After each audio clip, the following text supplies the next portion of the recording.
mind the same way. I get it. Yeah. Unless, of course, you bite. I'm sorry? If you bite, then you should. Okay. The attorney with more keys who I'm on the ethics committee with since I don't know Ms. Smith. She Oh, was a case. Yeah, so she's, I had the ethics committee last Tuesday. She's retiring here, like, Yeah. she already did. But she wanted to. No, she's good. She's good stuff. She's what makes our profession better.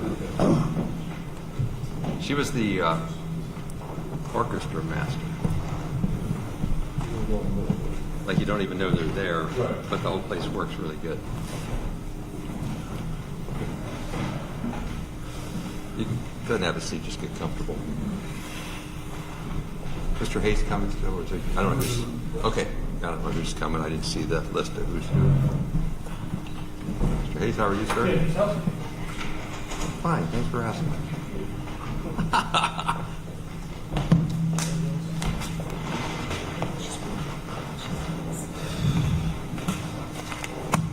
Set, Joanne? Yes. Okay, all right, let's call case 2018 CR 157, State of Ohio versus George Wagner III. Mr. Wagner, in the last 4 months, we've been having these monthly meetings, check downs to make sure we're prepared for trial. In the first 3 months, I often would huddle up with the lawyers back in chambers.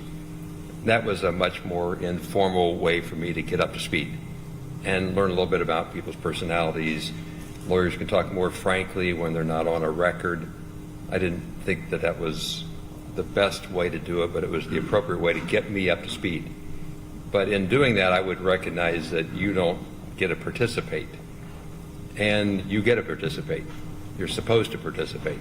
So I didn't break any rules, but the priority or preference to have you involved at all times is why today we start with everybody in the same place at the same time. So it's a little different on purpose. If you took offense to me huddling up with the lawyers the last 3 months, then just take the apology. So like I don't ever have to explain myself, but sometimes it's appropriate to do so. So that's the difference today. The informality of me being here while you're coming down should not mean that this is not important. It just means that we're past the point of having to everybody stand up and acknowledge that we're going to do something important. I don't know what we're going to do today, but I know it's important. I've got my list. I suspect the lawyers have theirs.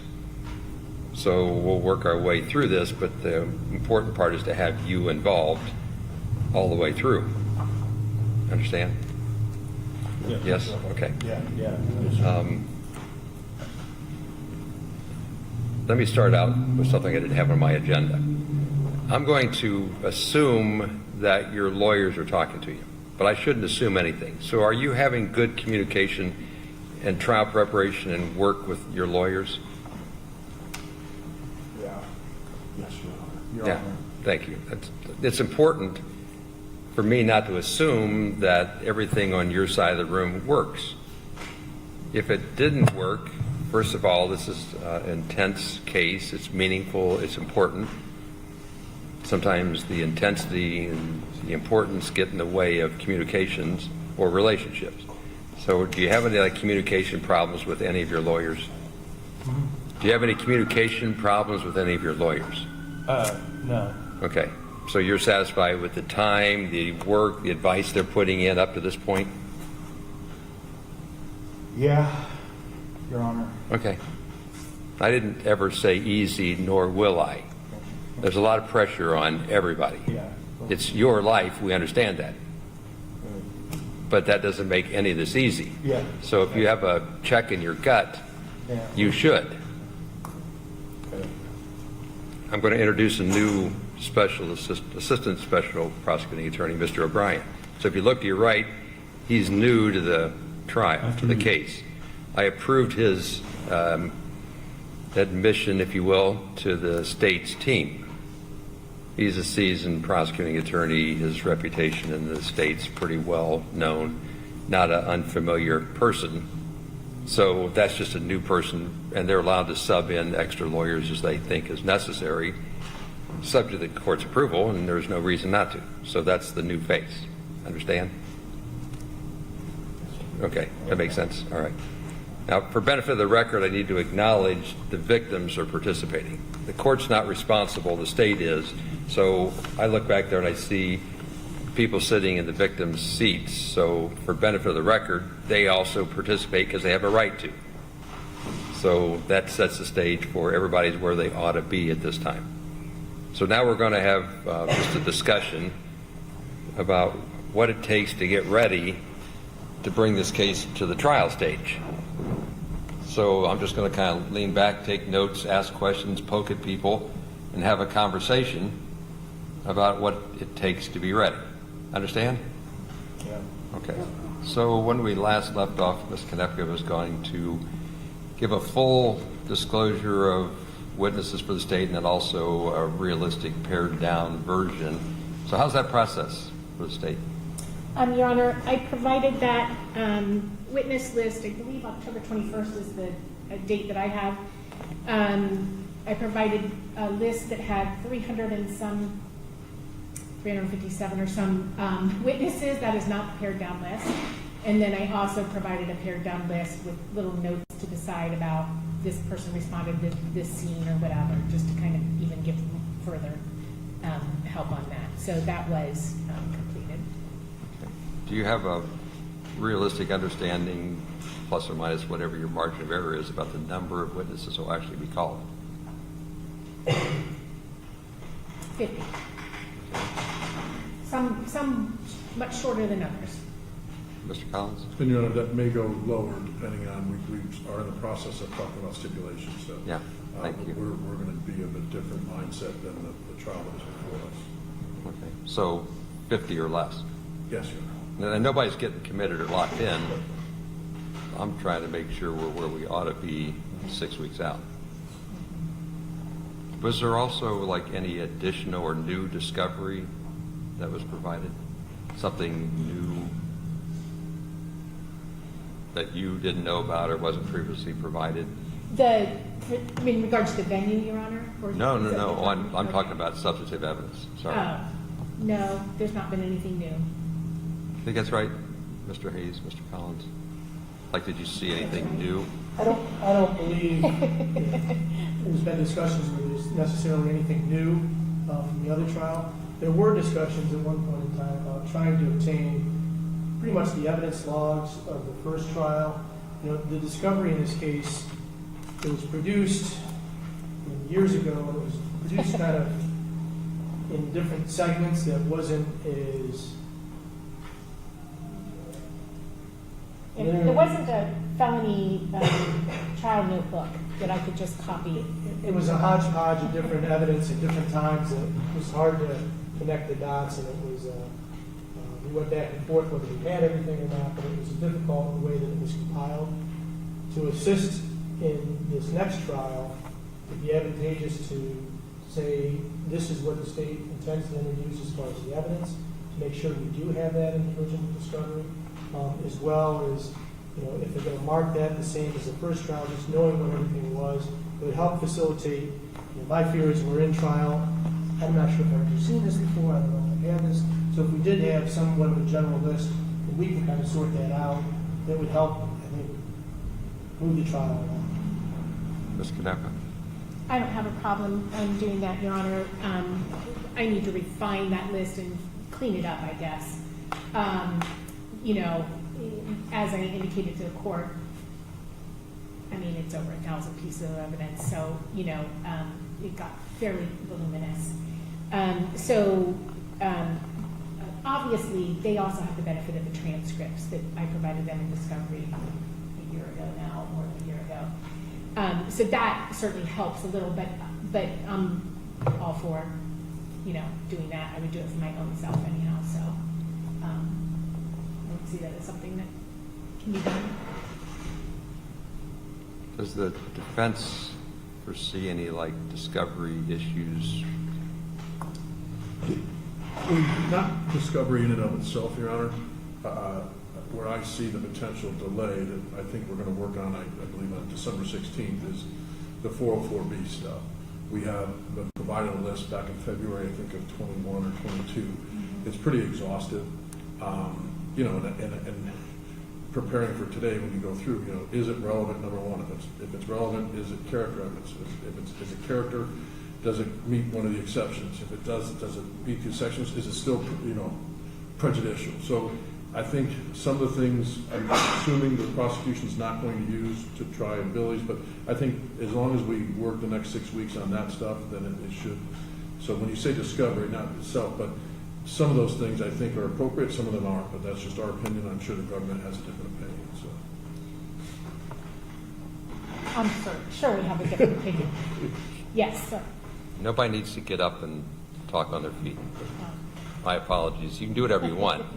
If you're comfortable on your feet, if you wanted to relax and lean back, thanks for the respect. Just not necessary if you don't think it's working for you. Go ahead. It's hard not to do it. No, it's whatever you want to do, you can do it. No offense taken, however you want to do it. I think what it's going to involve is us meeting, we do all have the fortune of living and working in close proximity to one another geographically. So, I know that we anticipate meeting now that they've got the witness list, talking about stipulations and witnesses that we are going to need to call versus not need to call. I would anticipate the same thing with the exhibits and with the other acts as well, that we can narrow it down to those things that are disputed or whatever. So, Like I'm trying to understand where you're getting hung up and if I can do anything to help. To help, Your Honor, just to I'll just give general categories. That was filed back in February 2021. There's stuff that specifically goes to Jake, stuff that specifically goes to George, stuff that specifically goes to Angela, and stuff that specifically is alleged of my client's other acts. So and there's kind of groups like that. So just depending on what they intend to introduce, because initially potentially it could have been all four of them having trial at the same time, and then the state chose to bifurcate. So so then it's always been a question of, hey, what are they going to use on our client, or try to use on that. So that's kind of the concept. Did that help? It does. Okay. Thanks. Like we might be sorting this out in the middle of the trial, like we always do. Potentially, yes. Like I would expect that. Yeah, we probably will. I just don't want to have to do the ones that really, are cut and dry, that you feel one way or another, perhaps in advance. So. Mr. Hayes doesn't know me well, but I'm relatively certain he doesn't want to see an interlocutory appeal. Nor does any lawyer want that. Unless, of course, you need it, then you find a way to get it. Okay. With regard to discovery, is there anything else the defense wants to bring up? No. How about the state with regard to discovery? no. I think we are, as far as the state is concerned, have provided everything that we should. Obviously, we have an ongoing duty to continue to do so, which we would absolutely continue to do.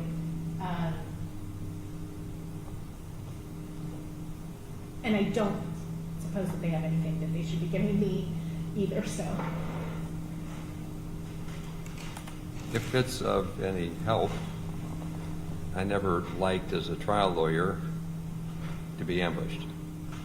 And then I realized the remedy to the ambush as a judge is to set the evidence aside, toss them out, not give people a chance to adjust to the newly discovered evidence. So even though I know a remedy is to give a continuance, I'm often hesitant to go that way, and I'm more inclined to say it's too late to bring it in now, so whether you're ineffective or whether I just committed an irreversible error will be sorted out later. So like we want to get this right. Mr. Wagner, we want to do this right the first time. That's what this is all about. And I don't usually find lawyers that are trying to shank anybody. They often get overwhelmed by the difficulty of the case and the amount of materials to absorb. That's where it comes up. So we'll try not to have that happen. That's why you got a good batch of lawyers standing around you. I will acknowledge that I still have sitting on my desk the answer to your motion for change of venue. But it's meant to be sitting there, but it can't sit much longer. So I'll let that get filed when it seems like we're closer. I knew I wasn't going to file it before today. Like, I'm still learning, I'm still processing the whole litany. There were copious amounts of expected motions that the defense filed in response to the specification for death. And I think the last representation from one of the defense lawyers was most of those are being withdrawn because they were filed in anticipation of being thorough. So you want to talk in that regard, Mr. Hayes, whatever, Mr. Collins? I don't care. I think hypothetically, Your Honor, they will be withdrawn once we get to a magic point of not needing them, so to speak. I don't mean magic in that way. Yeah, and I believe that will hopefully happen before the December status conference or motion hearing. So I think that is that's our intention, Your Honor. It's our intention to withdraw them unless something comes in sideways. Does that sound right, Mr. Knepper? Does sound right, Your Honor. We're very close, Your Honor. Okay. From my first event, I've heard the discussion, the negotiations about writing an appropriate agreement with regard to whatever it is you're trying to agree upon. So how are we working on your agreement? Your Honor, as this court knows, or I think we brought to the attention, and I don't think anyone will dispute this, the agreement that we're trying to fashion, there's not really a template for it. And, you know, we're trying to accomplish certain legal realities, and it's, you know, just a matter of wordsmithing it so that both parties are satisfied that if an event happens, we're in the position that we need to be in. And so it's, you know, we're working on it. We've done back and forth. You know, but we're not there yet. Conceptually, we've agreed. Conceptually, we agree. So that's tactfully vague, but I won't let it go. So now tell me what you're trying to do with more specificity, because I want a more specific record. I believe as a group we're trying to achieve the concept of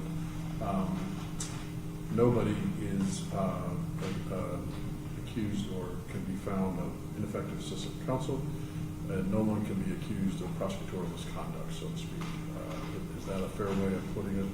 And that it's a fair resolution that all parties maybe don't agree with 100%, but they agree to 100% when it's signed and everything, but they agree to work towards that measure. What's the trigger for the lawyers to have personal responsibility? Like, what do you like dealing with? It's an unorthodox situation, and again, it doesn't happen very often, and so there's not a lot of guidance for us on case law or things of that nature that will, give us, hey, definitely. So we kept our client up to date on everything. He's in agreement, and so once I believe the government is satisfied with some specifics, then we'll have everything in agreement. Is this in the realm of removal of the death penalty specification? Yes, sir. Does it go beyond that? Mr. Wagner, from the start, this case has been really important because of a specification calling for the death penalty. You've heard that before, right? Yeah, Your Honor, I've heard it. Okay. Yes, I have. Yeah. Then there was a series of negotiations, and there's witnesses who have testified based upon representations that the death penalty is to be removed, right? They've mentioned that. Okay. So I think that's a foregone conclusion based upon the representations from the lawyers. Maybe. So this is, I'm taking this where I want to take it, but is it a foregone conclusion that the death penalty specification is being withdrawn? I believe so. I don't want to, commit perjury or anything, but that is the goal. If we can get the language that, so let me give you this scenario. In George Wagner's case, his son's case, we did it as a death penalty case because the agreement with Jake Wagner is if you testify truthfully, then we dismiss the death spec, not only for you, but for the individual that you are testifying in Right. their trial. Similar representation in Angela Wagner's? No. So No, we did not reach that agreement with her. Okay. So it's only Jake. So,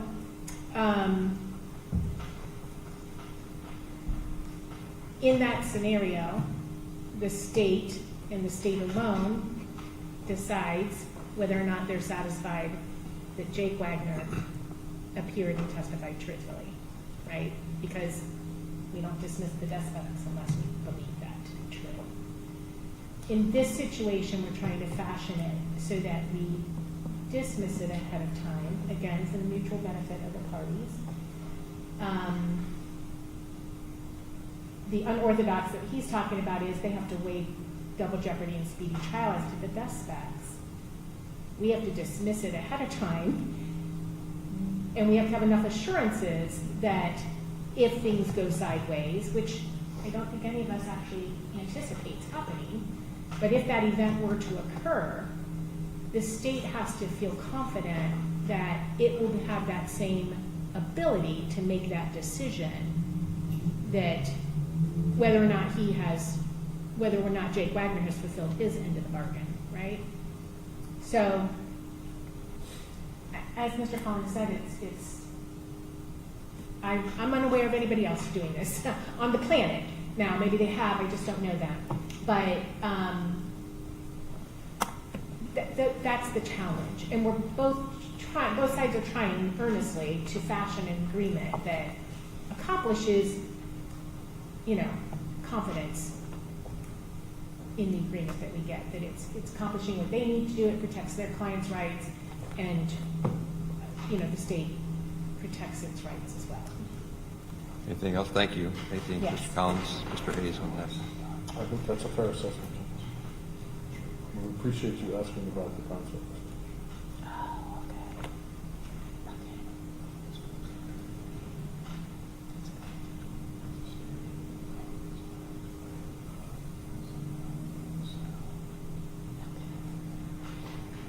Everybody in the room needs to understand, I'm not going to be on the tip of the spear. Like, my patience has been necessary and appropriate, and I'm not going to micromanage the lawyers. But what you're telling me is no different than what I heard in September, and I believe everything you just said. I have full confidence you can get there.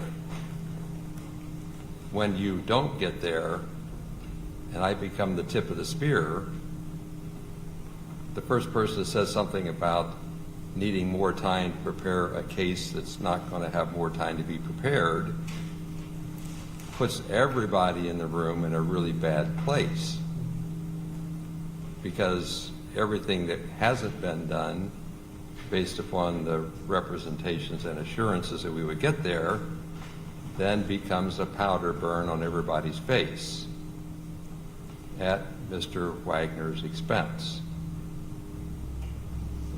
which we're not going to do. Now, you're working, I appreciate this. I know I've got good lawyers on both sides of this case. It's a pleasure, but I'm not going to let this case become me on the tip of the spear. The court system isn't designed to take responsibility when negotiations appropriately break down. We are months and months and months behind where you would be on a case that goes to trial with a death spec. I understand everything you're saying, Judge, and so that there's complete disclosure.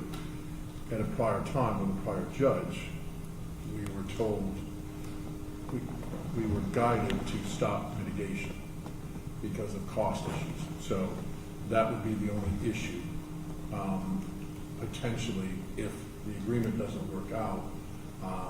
However, I can make adjustments on that as well. With our experts, so to speak, and things of that nature. So. Yeah, I'll circle back to that, I hope.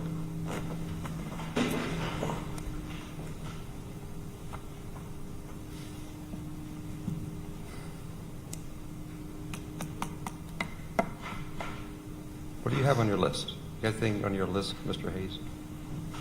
You touched them Mr. all. Collins? You touched them all for us, Your Honor. You have a list going, Ms. Canepa? No, Your Honor, I mean,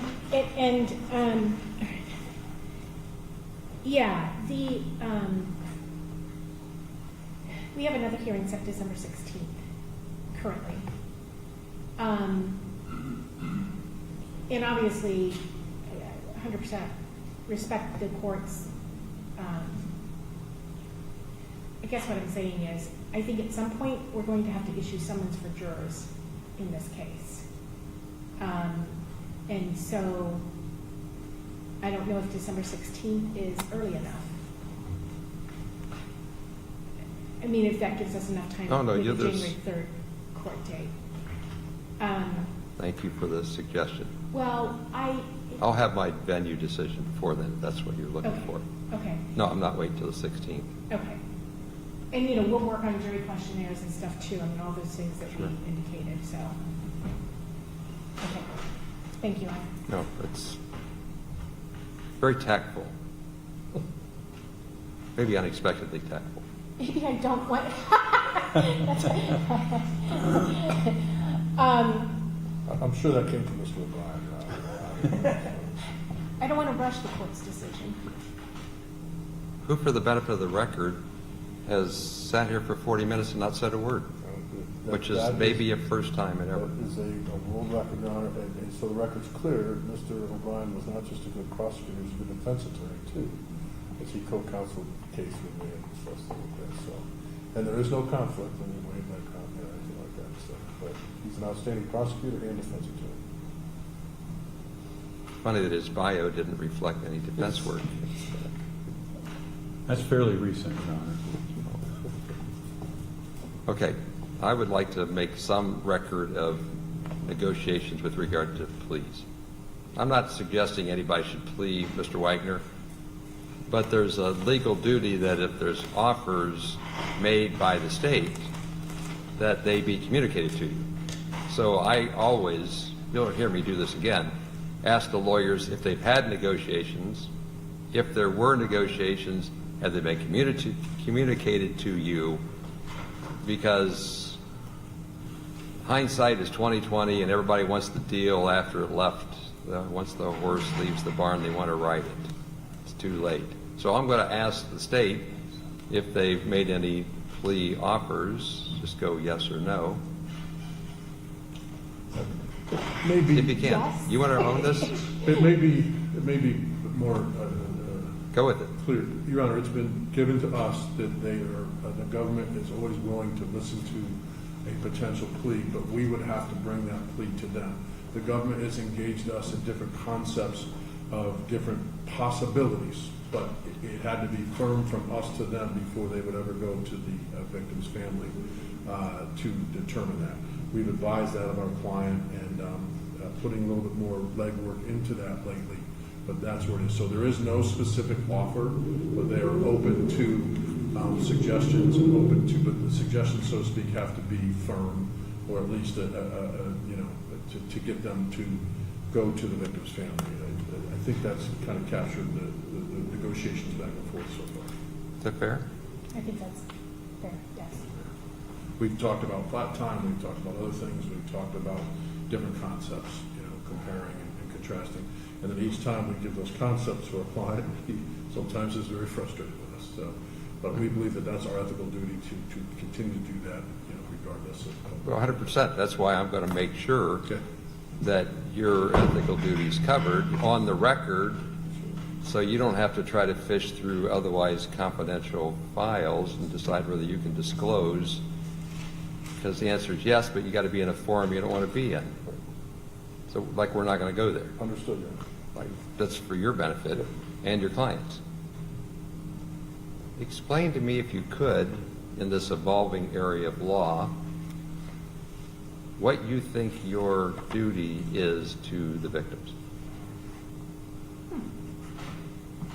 Now, this is for you folks back there, because I said the last go around that the state's attorneys don't represent you. That's not a new concept. You should have heard that like 100 times already. But I don't know what it means to the states.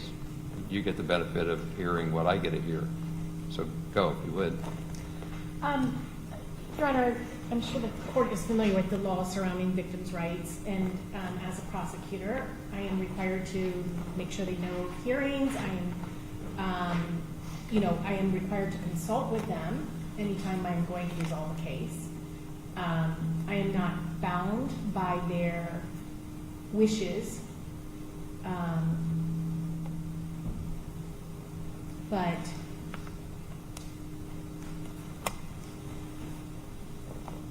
I mean, as far as legal duties to them, those are my legal responsibilities to the victim's family, is to make sure they know what's going on with the case, and yeah. The reason I ask is Mr. Collins started it by saying he needed to give you a firm offer that you could take to the victims. Yes. Then it gets really murky, depending on the prosecutor and the venue, whether the victims have some sort of implied understanding that they get to make the call. I didn't hear you say that they make the call. Legally, they don't get to make the call. Every prosecutor, right, handles it differently, and I would say, I also factor in my belief on how the case should be resolved or not be resolved. But I certainly, especially in a case of this magnitude and the loss to this family, I certainly am going to strongly factor in their opinions before I would resolve the case. It's different, say, right? Like if you have a rape victim who's going to have to go through the trial and be on the witness stand, and if that person, that individual is willing to go through that, that's a strong testament that I should do it too. She doesn't want to, or if they don't want to resolve it with a lower offense. All to say, Your Honor, as a prosecutor, I feel that I should factor in their opinion, absolutely. But they do not get to determine whether or not the case is resolved in any given fashion. Thank you. So this is me yakking at all you folks. Understand that you have constitutional rights, as does the defendant. And in some respects, they differ in their quality. So what the prosecutor just said in a nice sort of way, or what I think she just said, is she's going to communicate and try to meet your expectations. In the end, it's not your call, it's hers. Now I'm going to build on that a step further. Because what the prosecutor might say to me, or what the defense lawyers might say to the judge, equally isn't the outcome of the case. Like there's mutual recommendations that often come out of plea negotiations. And that's fine and that's appropriate. And my personal philosophy is to not upset the card table when everybody deals the deck they want. So I think only one time in my life have I ever refused a plea agreement for what I thought was really good reason. That doesn't mean, however, that the lawyer should think I fell asleep and did exactly what they wanted. Maybe I'm talking to them and staring at you.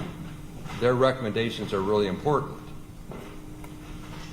but they aren't binding on the court. So they can both say the same thing, and I can go a different route because judges are supposed to have their own independence. Now, that applies in this case. It's equally applicable in the companion cases, where I'm staring at plea agreements that have mutual recommendations that are helpful. I'm just trying to set the stage that nobody should assume anything moving forward. Mutual recommendations can be softened or hardened, depending on how they play out. And I don't do this because I think I have the luxury. I say this because I have a duty to tell you of my independence. Statutory requirement, constitutional requirement to consider everything that's said by anybody that's relevant and then follow the law. Not do what my personal belief might be or my own fancy, but to follow the law. That's how we get there. Imperfect as it is, it's how we get there. So Ms. Canepa did a nice job. She set the stage for me to tell you she's going to work really hard. She'll try to represent your interest, and whenever it breaks down, if it breaks down, it's because at some point in time it's expected to or it's appropriate that it does. But her legal duty is to tell you what the heck's going on. So when I started this whole affair out by talking to Mr. Wagner about cutting him out of the private discussions in chambers, I did the same to you folks. Purposefully, and that's why we're not doing it that way today. We're going to get as much out in front of everybody so there is this effective communication that takes the burden off the prosecutor to try to tell you what the heck happened. What else do you have? Anything from the defense? Mr. Hayes, Mr. Collins? Oh, yeah. Ms. Canepa? No, Your Honor. Dare I ask Mr. O'Brien if you have anything to say? Your Honor, I think you know more about the case. Actually, I have a benefit because the wiretaps that were done in this case were issued in Franklin County. So as the applicant on the wiretaps, I have familiarity with the case prior to being appointed. But based on what I know so far about the trial aspect, I don't have anything additional. So here are the orders coming out of today's hearing. On representation by the state of Ohio, the death penalty specification is dismissed. The case proceeds without that specification. All of the defendants' pending motions are dismissed because most of them were focused upon the death penalty, and then also the lack of anybody prosecuting the motions. I tried to make a record a long time ago, tell me what you need to do.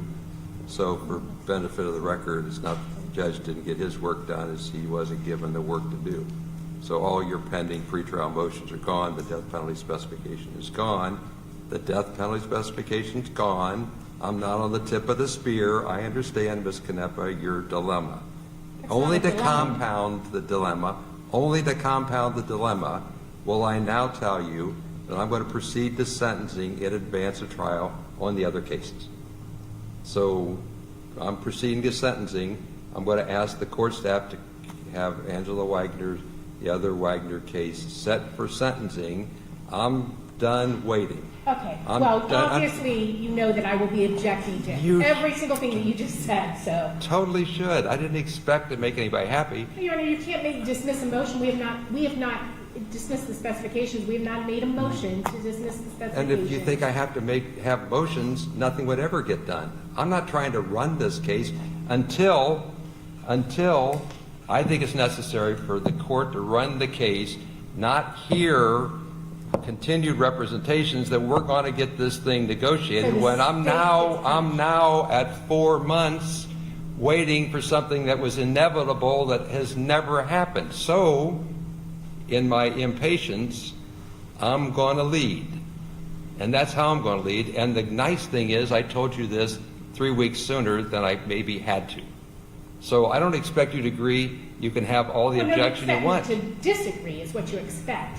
Because if you sentence the defendants, what happens legally to the state's ability to enforce their plea agreements? Tell me why this I know the answer, so do you.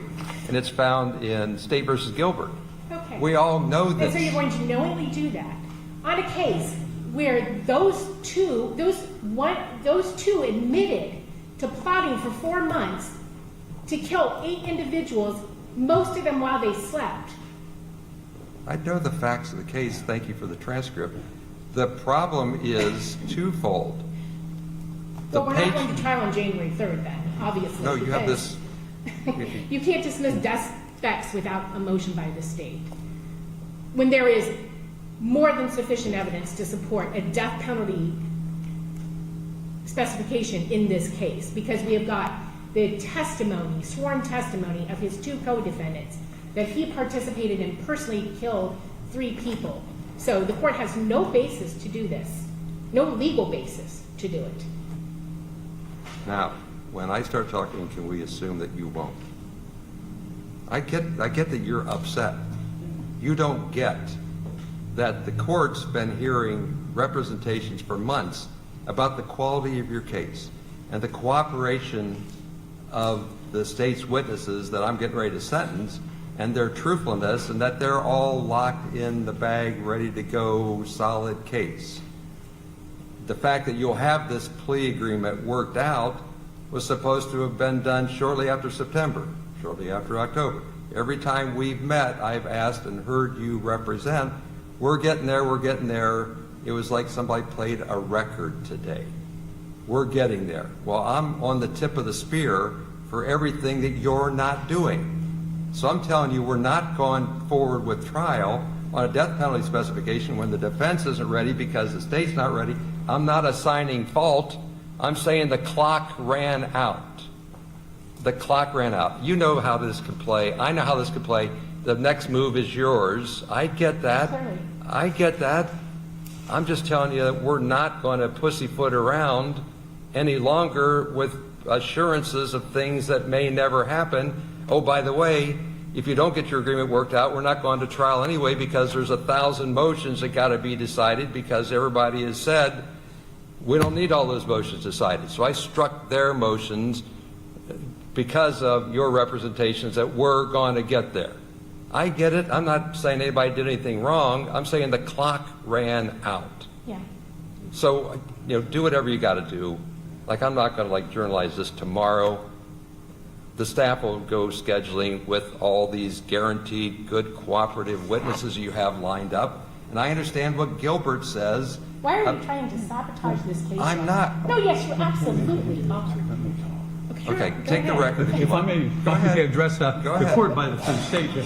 Your Honor, I understand the court's frustration, but the state cannot unilaterally force a defendant to enter into an agreement when there's ongoing discussions. I think the court properly can and should set a deadline if the court wants to set a deadline, but I have never seen a death penalty spec dismissed absent the state making the request, the defense making the request. I understood at least what the court said. You have unilaterally decided because the clock ran out that you're going to dismiss death penalty specs, and I just don't think the court has that authority or has a sufficient record should an interlocutory appeal be taken to support it. And so I think I would ask that the court give the parties until, this is what day, I lose track of days, till Monday to present to the court a written agreement before the court would issue the kind of order that you just described.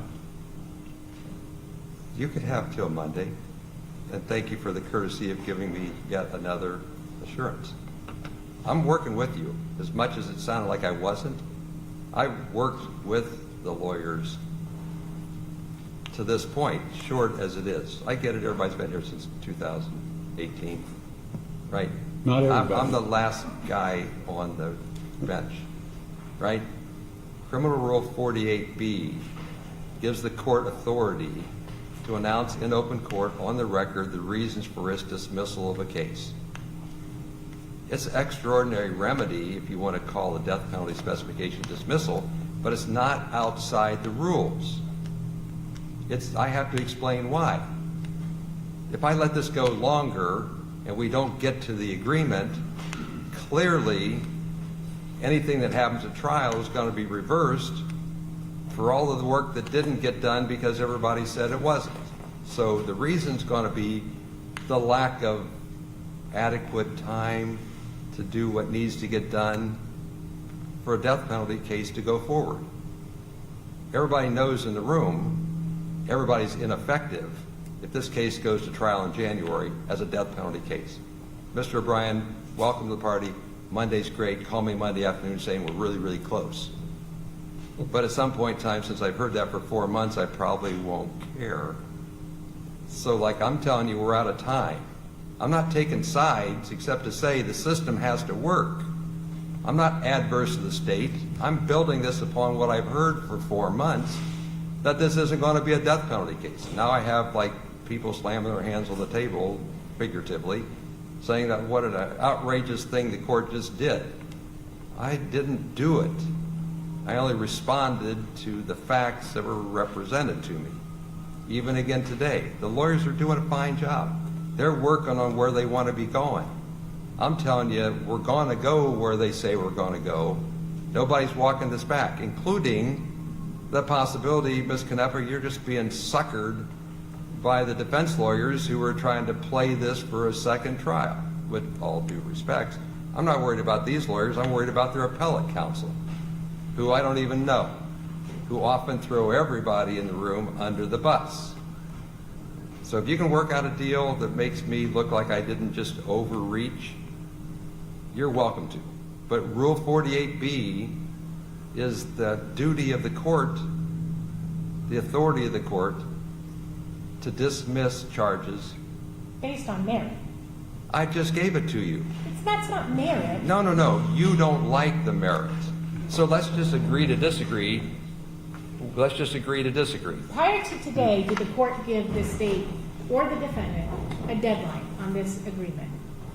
Prior to today, did the court say, if you don't have a defendant's agreement, which is, again, an unorthodox thing, you're going to dismiss the death specifications unilaterally? Prior to today, was there any thought of sentencing the defendant? What is the court's reason for moving forward with sentencing on the defendant? I don't owe on the anybody co-defendants? anything except to finish cases at my own discretion. I understand you don't want it that way. I understand that you would like to have witnesses. Plea agreements were constructed before different courts who indicated they would abide by that. But now again, because you're the new judge in town, you come in here and you undo our prior agreements with different I counsel that didn't already do been in the courtroom. anything. You're I telling only me told you. You know the ramifications of sentencing the co-defendants in this case. Of course I do. Then why aren't you ahead of You me? prevent them from being witnesses for the state because they can say, I'm not testifying. You're the one that said you had them all packaged up and ready to go. Now, I don't Under think... the agreements, Your Honor, that you are seeking to undermine. And you think this is funny? No. There were 8 people murdered in the middle of the night. How about we agree that you've been telling me for months to look for something that may not ever happen? I'm telling you we're not going to go forward with a trial when everybody in the room is going to be ineffective based upon your representations and the defense's reputations. Not like the state did anything wrong. But the state We is are being not... punished for it. You have this habit that's annoying. It's conversational talk. I get it. I understand completely how this puts you in an awkward spot. Awkward? So let's just agree to disagree. I'm telling you, we're going to get decisive, or we're going to get done. I have any bias? No. I have a duty to get this case done. You Well, don't if I have- understand correctly, the court has given us till Monday to present this agreement that is yet to be produced, in which instance the court separating out the Gilbert issue, would the court still be sentencing if that agreement is presented, the co-defendants? I don't think the public understands that we're actually supposed to put in a certain order in how things get done. But the public does perceive delay. The public does see the courts as an institution of glacial movement. Now, I'm not saying that's wrong. There's a lot of intense work that has to get done to get cases to the trial and to the finish stage. I suspect everybody that's a victim wants to have a chance to tell me the hurt, the pain, the ramifications, and for years and years and years, they've had to wait. I suspect it would be cathartic, healthy for them to be able to finally speak, but they have to wait too. So the day for waiting is done. I can revisit on any occasion any part of the case that's necessary. I haven't made my mind up on what anything should happen is. I told the victims I'm not bound by what the lawyers agree. Never have been, no court is, unless the plea agreement encompasses a contractual understanding, which I don't think happened.